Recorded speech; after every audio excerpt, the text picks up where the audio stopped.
Guys, we have just witnessed Liverpool have the mother of transfer windows. They broke the record not once, but twice in the same window. So, me and your boy, Marky Mark, are going to break down some of the greatest transfer windows in Premier League history, and we're going to decide whether this Liverpool window sits at the top of the tree. Marky Mark, how are you?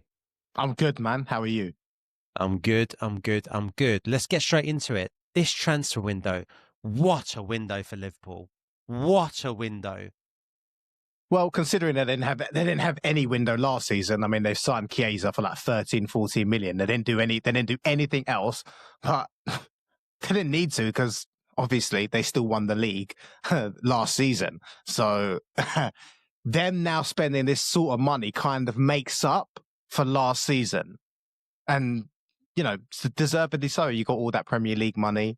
You got a little bit of money here and there, you know, from the stands and the what do you call it? The supporters and Champions Leagues and all this other stuff. So they needed to go out there and do that, especially because, you know, you lost Trent, you lost Luis Díaz, you had the terrible moment with Jota. So this was the time when they needed to actually revamp. But the way that they revamped, my God, did they whip out the checkbook? Yes. And you know what? It's a very balanced because their outgoings are really good. Did they know they sold Darwin Núñez, bro, for like 57 million to some Saudi club? That is insane. I know they spent 75 million on him, but my God, that's great business on the outgoings terms as well. So. It's been a fantastic window. We're definitely going to break it down and we're going to talk about not just the incomings, but like you just said there, Mark, superly crucially important, the outgoings as well. I mean, to get any kind of money north of 25 million for Darwin Núñez, very impressive. Very impressive in my opinion.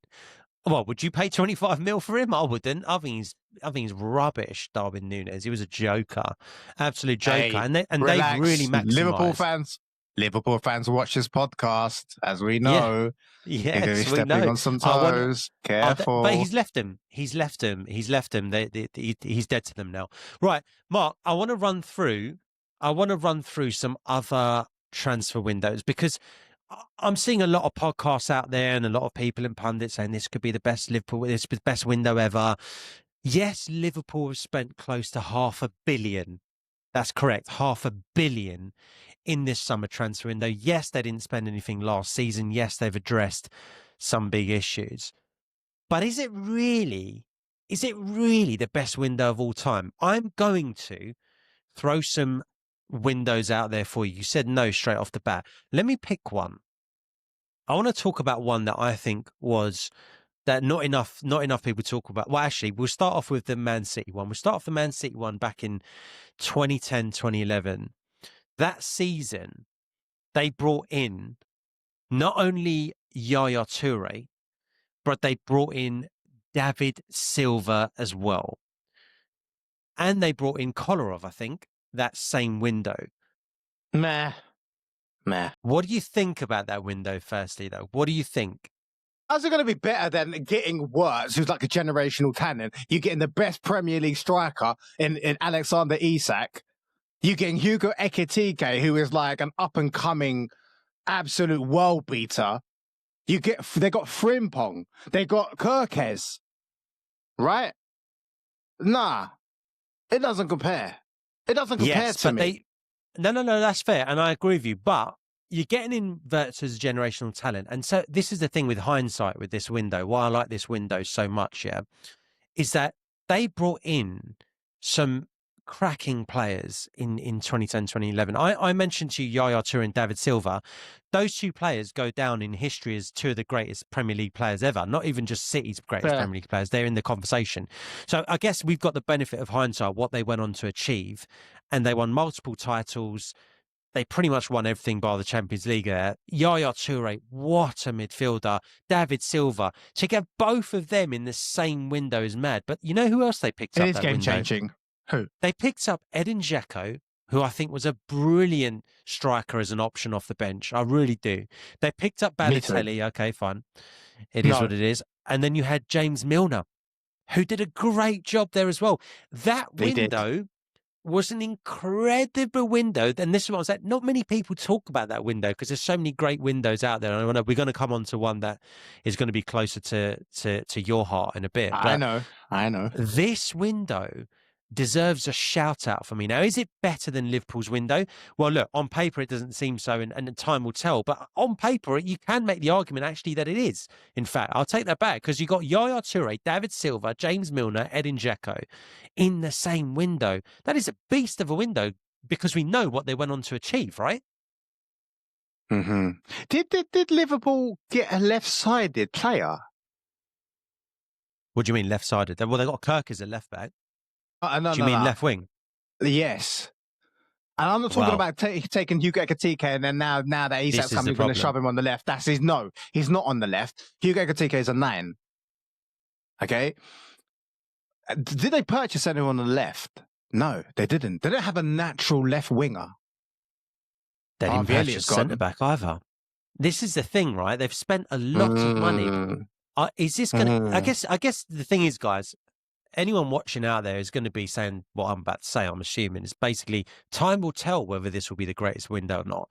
It's definitely the most money ever spent in a transfer window, I believe, in the Premier League. Do you think, that Liverpool were a little bit excited in this window and they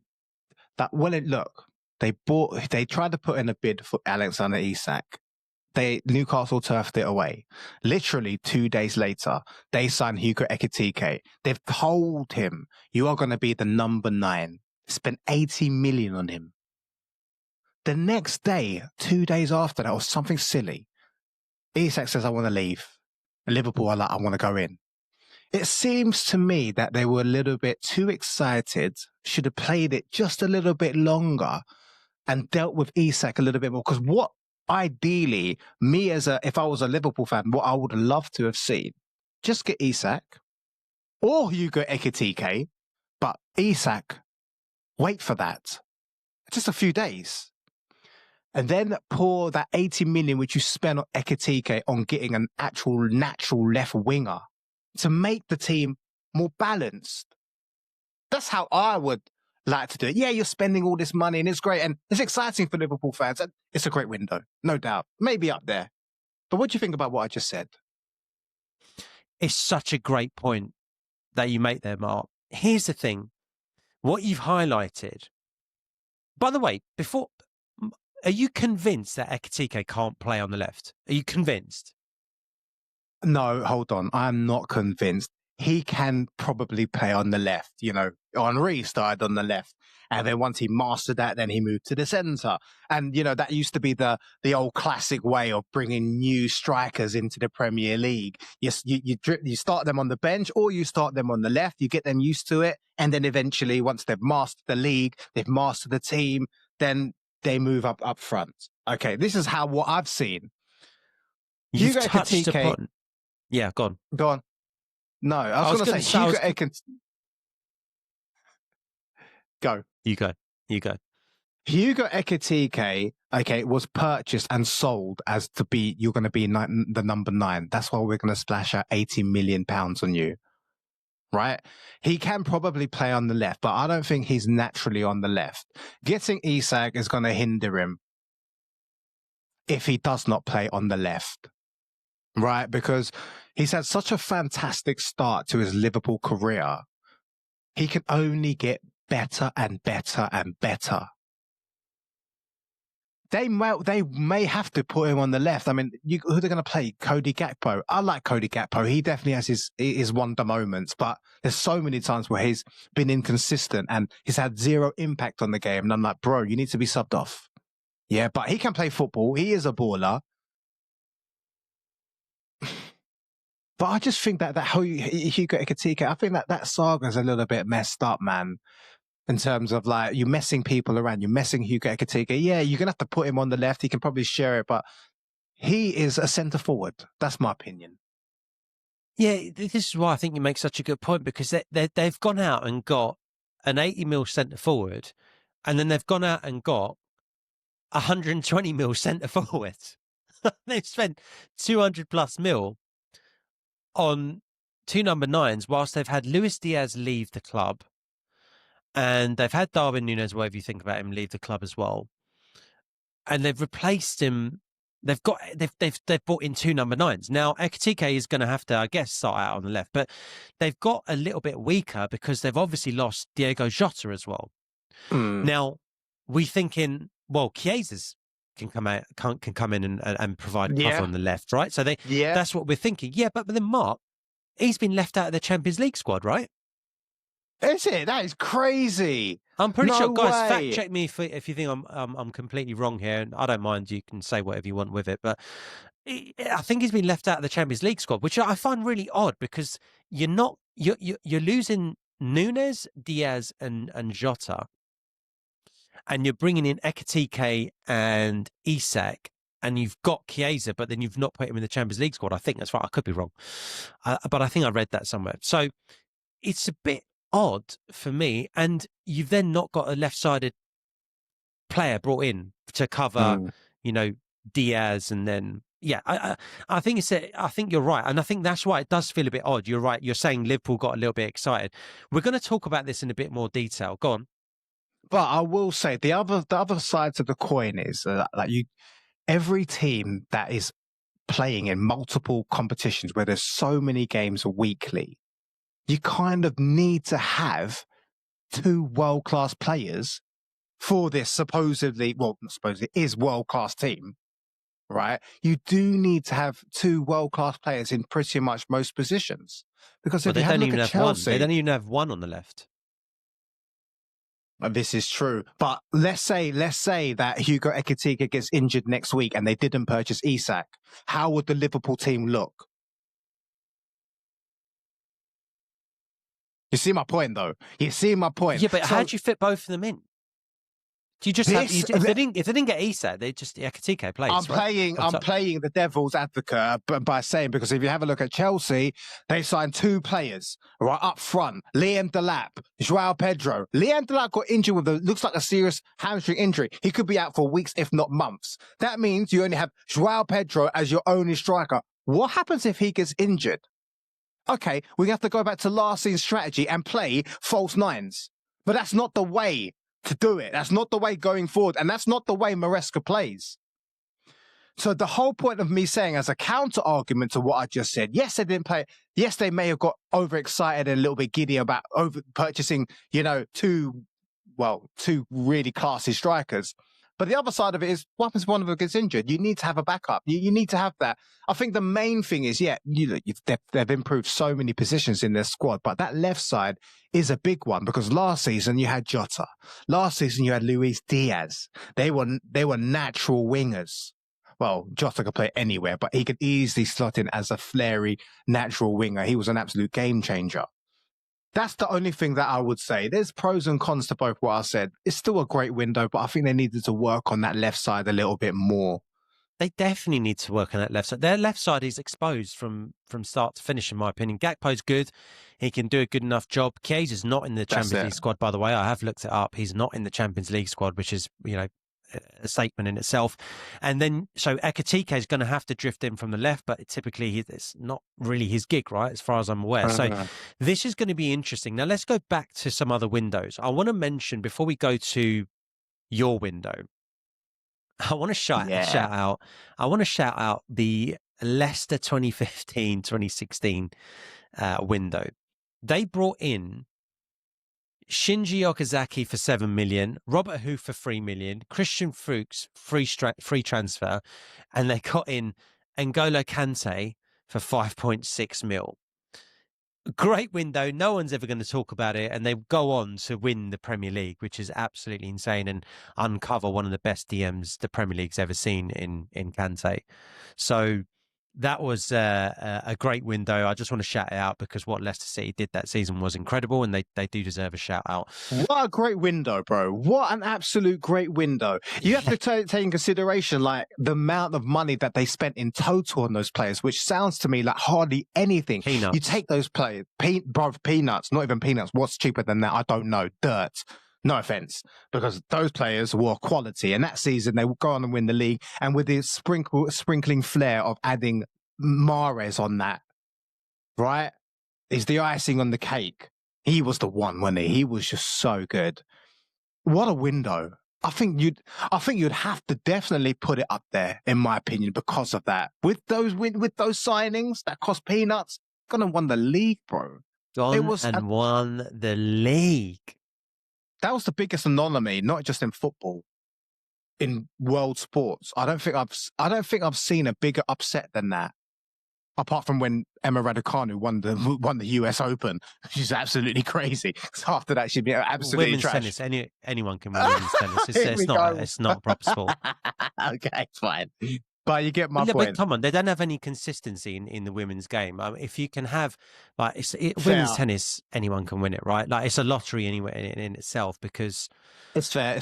She's gone on to do nothing since, whereas Kante went on and just dominated at Chelsea as well, didn't he? Yeah, great shout out though. Great shout out. Love that. I also want to then go to the big one, and I'm going to throw another one at you as well in a second, but let's go back to 2004, 2005. That's right.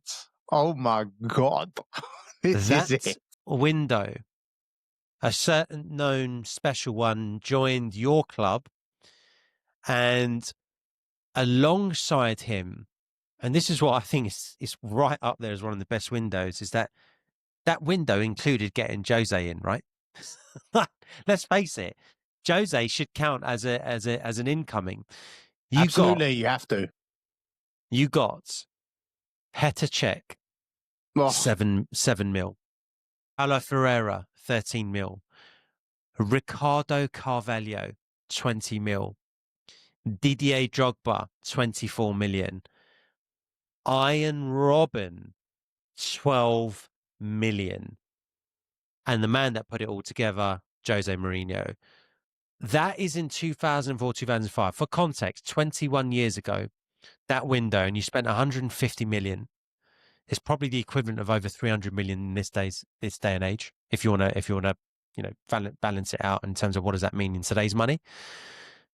And that window, as we've seen, has gone on to produce. I mean, Carvalho, not spoken about enough for me. One of the best centre backs the Premier League's ever seen. Just had everything. Absolutely. Made John Terry a better defender.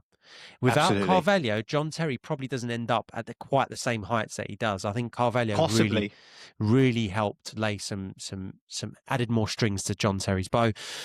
What a window. And that window's so key because every single player that I mentioned there played their part in a title-winning team that conceded 15 Premier League goals that season. Talk to me. Let me tell you, that 2004-2005 Chelsea window is the best window in the Premier League history. And let me tell you why, right? Chelsea before that window were in the Champions League. They're finishing second, finishing third. They're still in the Champions League and that sort of thing. But they didn't have any real winning mentality. The biggest signing of that window was Jose Mourinho because he came in there, forget about the signings he's made. He came in there and completely changed the mentality. You watch any Chelsea interviews about players that played for that squad, they will tell you, you know what, Jose Mourinho came in and he completely changed everything. The way that they trained, the way that they ate, they'd never seen that before. You look at John Terry interviews, I've never seen a manager come in and completely change everything. He went in there and he said to them, right, we've got next week, we've got Manchester United, then we've got Arsenal. Manchester United, that's 3 points. Arsenal, that's 3 points. Then we're going to take Fulham, that's 3 points. And the players, when you're listening, they would just like flabbergasted. They would like, my God, this guy just expects us to win and expects us to win all of these games. Like, he's gone in there like we're going to win every freaking game. And that twist mentally of a player can absolutely take that team to the next level. This is the facts. Now, you sprinkle that and compound that, yeah, with the signings that he brought in, which were game changers, bro. Absolute iron Robben for 12 million. My God. He went on to friggin' Real Madrid and Bayern Munich and was like the best winger in the world for years. Didier Drogba. You and I have had a debate on this podcast. Who's better, Thierry Henry or Didier Drogba? Now, if you're going to compare any player to Thierry Henry, whoever you're comparing him to, you have to eyes wide open. Right? And rightly so, because Didier Drogba, without him, we wouldn't have won what we've won without him. He was just that good. And then Duff and Palafrero and then Carvalho. Bro, this is the best window. It's the best window in history because Petr it Čech changed for everything. 7 million. Petr Čech, my God. For 7 million. Arguably the greatest goalkeeper the Premier League's ever seen for 7 million. For 7 million. I think in my prime, though, I would have Thibaut Courtois. I mean, guys, let us know if you agree with that. That is a bombshell take. That you'd rather have... Okay, look, either way, Čech is in the conversation, right? Absolutely. For greatest keeper ever. And he's also holds a record for the least amount of goals conceded in a single season, which is 15 that season.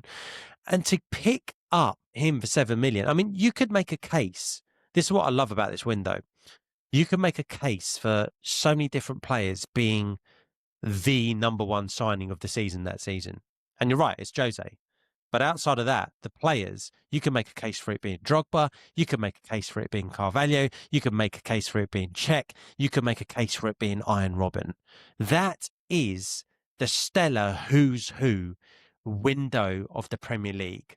That window, bro. It addressed everything. Yeah, you're right.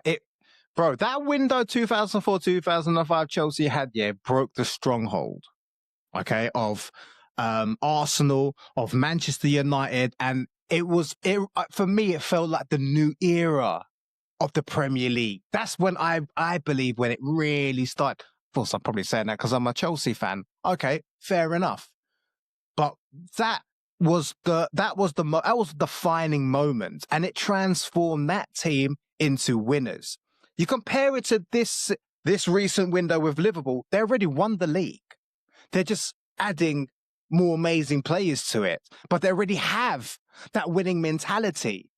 They've already won the Champions League and the league a couple of times within the past 5-6 years, right? That's the difference. When Jose came in and all those players came in, we became winners. We became winners. And as I said, I think we changed the league. We changed the Premier League. And for me, that's the reason why. Obviously, I've got to hear what other windows you're going to say. But for me, it's hard to break that window as big. That is the best window. And I'm done. Yeah, I think you're right. I probably do agree with that. Other honourable mentions, I think Liverpool, I don't think they got Becker and Van Dijk in the same window, did they? They got Becker in. So Alisson came in and they got Fabinho in the same window, and they spent a lot of money back in 2018, 2019. But I think Van Dijk and Becker weren't in the same window. If they were in the same window, then that would definitely have a good shout as well, because they also brought in Fabinho. Very, very good window. It goes to your initial point, Mark, of it addressed the problems you needed, right? Very similar to this Arsenal window. Now, whether Arteta, you believe in him or not, the point is Arsenal have strengthened where they need to strengthen, because they needed number two. And they went out and got Kepa for 5 million. Perfect. They needed cover for Saliba and Gabriel. And so far, what I've seen, Mosquera, they've picked him up at like 12.5 or 15 mil or whatever it was. And he's fitted in like a glove. It's like he'd been at Anfield. And when he walked out at Anfield that day when Saliba went down after 4 minutes, fit like a glove. I've got no problems if Saliba's now out for 6, 7, 8 games, because I know that Mosquera's there. Then we've gone and got Norgard as cover for the Jorginhos, and the Partey's gone out, and we've gone Zubimendi. I think 2 upgrades given how old Jorginho was and what Zubimendi can do with the ball. Then you've got Eze. Then you've got Noni Madueke. We needed cover on both flanks. We got him. And whatever you think about Madueke, it's still cover, and he's an upgrade on Martinelli, for example, right? You've got Eze, who can play in multiple positions. And then you've got Gyökeres. You've gone out there and bought the number one striker in Europe in terms of based on statistics and goals last season. So in terms of addressing the problem, now whether Arteta can make it work, that's a different story. But that's one hell of a window because it addresses every problem that Arsenal had. People said, oh, you need a striker. Okay, cool. Oh, you need a left winger. Okay, cool. Oh, you need more impetus in the middle, control in the middle. Okay, cool. Oh, you need a number two keeper. Okay, cool. That's what Liverpool, what you're saying, and I agree with, haven't really done this season. They've gone out there and made the glamour signings. They've gone out there and gone, you know what? We've broken the record with Wirtz. You know what? We've broken the record again with Isak. You know what? We've got Eketike in as well. Between our front two, Eketike and, Isak, we've spent over 200 mil. But you haven't got that cover on the left. You're probably one player short in terms of having an out-and-out left winger, like an Eze maybe, that who can play number 10 as well, obviously. But someone, anyone else, whatever, Rafael Lau or whoever, yeah? A Rodrigo, if you want.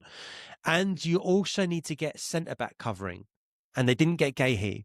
And so whilst they've spent the most, and you've got to look at the outgoings. Trent Alexander-Arnold, okay, they picked up 10 mil for him because Real Madrid wanted him in the squad for the Super Cup, whatever it was. So they picked up 10 mil for him. But here's the other thing. They also picked up 18 million for Kelleher. They lost the best number 2 in the league. Yeah. He was great. When he come in for Becker last season, Alisson, there was no drop-off. There was no drop-off. Kelleher doesn't get the credit he deserves. Good. They lost Núñez and Díaz. They got money for them, don't get me wrong. But then you've got to get cover in from them. They've got Kwanzaa, who's gone out, and obviously they've lost Diogo Jota. Rest in peace. So the point being is that have they addressed it? Because we don't know how Frimpong's going to do. Kerkez looks like you can get him behind him. Looks a bit suspect so far. Frimpong's injured after one game, so we don't know what he's going to be able to do. And then, so when people talk about holes at centre-back, well, Konate, is he going to show up? And if he gets injured, what happens? They haven't got Gaze. They've brought in Leone, but is he going to show up? He's 18, 19 years old. So again, time will tell, Mark, whether this is the greatest window or not. It's definitely the greatest spending window. No arguments from me there. You break the record twice in one window. It's mad. But is Florian Wirtz going to live up to the price tag? We tore into Enzo Fernandez in the last podcast. Is he £100 million player? I don't think he is. Well, is Florian Wirtz? Is he going to do it? I think he might. I think he will, but you don't know based on the first 3 games. But again, what can you base on the first 3 games? Time will tell. He needs to settle in. There are still holes. For what they've spent, there's still holes in this team. And this is what I'm saying. You look at the Arsenal squad and the Arsenal work they've done, there's no real holes in that squad. It's basically you need a manager to get the best out of it. And maybe Arteta can, maybe Arteta can't. Who knows? But this window for me, just based on that alone, on the outgoings and losing Trent and losing all the players that we saw, it can't go down as the best window yet for me ahead of the 04-05 Chelsea window, which for me is almost the perfect window. Well, in fact, it's the perfect window. No, I agree with everything you've said. You mentioned also Arsenal's window this season, this past summer. I did.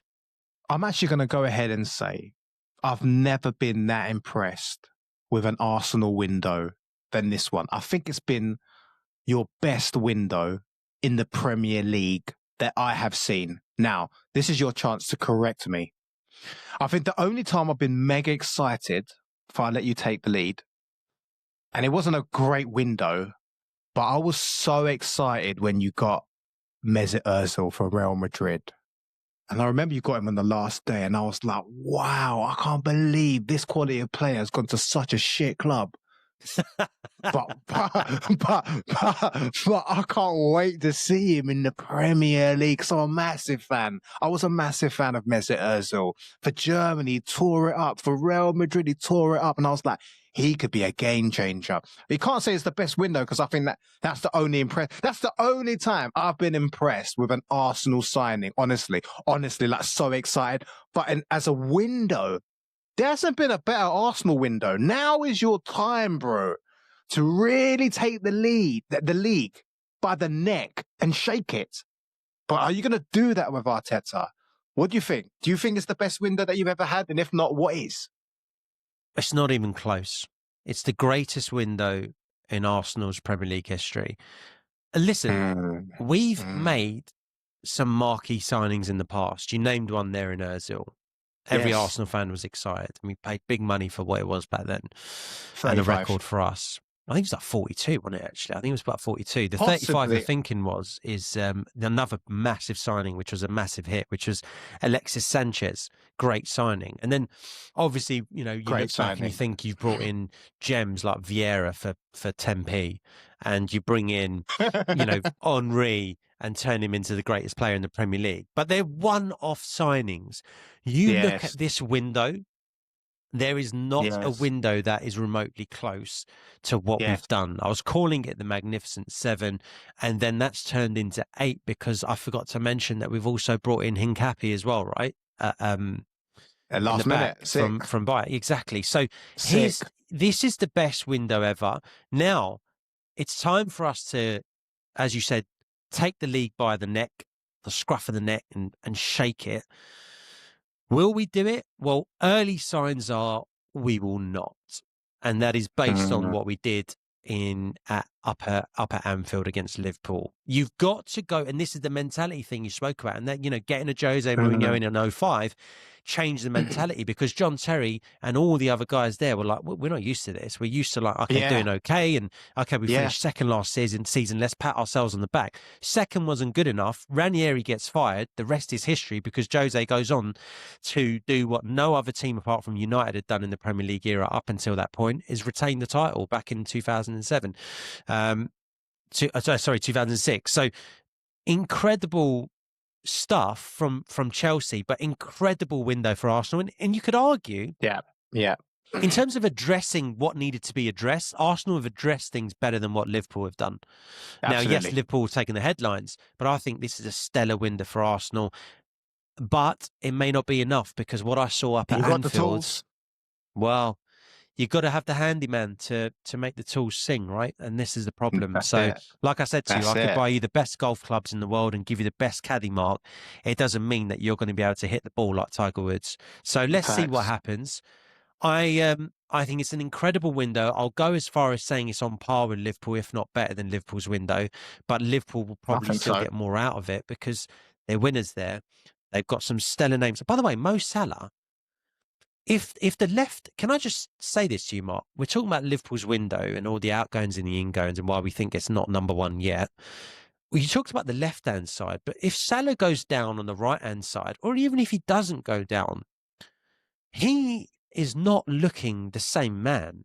I know it's early and Liverpool fans will, everyone writes off Salah every season and look at what he does. Everyone writes off Van Dijk every season, look what he does. Well, Van Dijk is 34 years old. Mohamed Salah is into his 30s already. He's going to be 33, I think. So far, Van Dijk's looked good, but Salah has not looked good. In fact, he looked terrible against us. His first touch, it was like your first touch. It was so bad. What do you think? Why?